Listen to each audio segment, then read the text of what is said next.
Hello and welcome to our video proposal. This is our headline statement. Casting in Shakespeare's plays functions as a deliberate act of identity construction that confronts contemporary forms of othering. By placing marginalized identities at the center through intentional casting choices, production exposes and challenges ongoing social exclusions related to race, gender, and sexuality.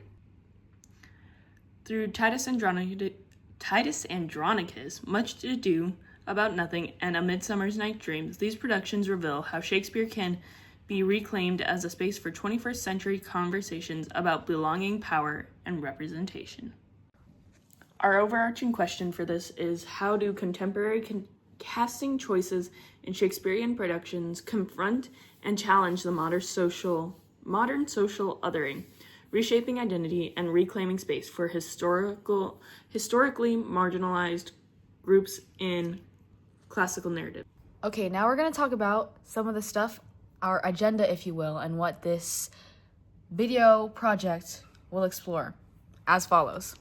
We'll be talking about casting as a design element. Like lighting a costume, casting is a deliberate visual tool that signals identity and social status before a word is spoken. Contemporary casting choices reveal who society currently views as insider versus outsider.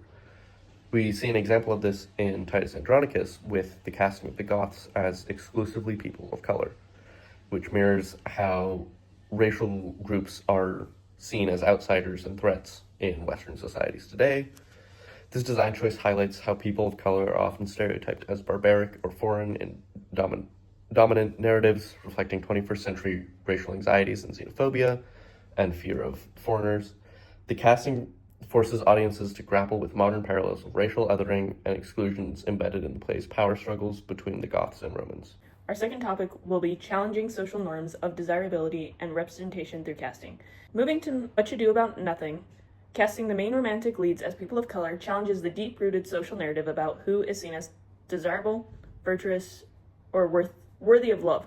Historically, people of color have been sidelined or typecast in media, rarely allowed to be the pure romantic protagonist.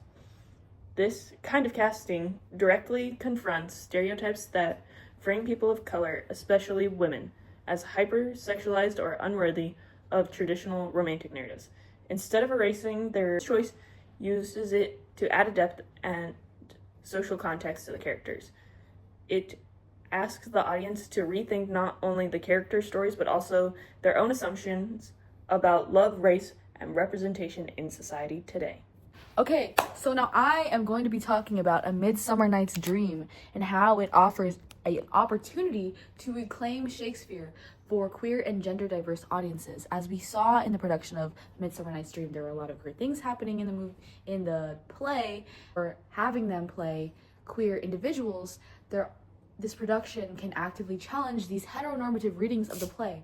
Obviously, Shakespeare didn't come in with the intention of it being like, oh yeah, this is gay, but it reflects, by adding in these elements, it reflects contemporary struggles of LGBTQ recognition rights that we are currently struggling with right now, and highlighting these themes and transformation of identity in a fluid way that Shakespeare would have not represented in the past, therefore updating Shakespeare to modern audiences.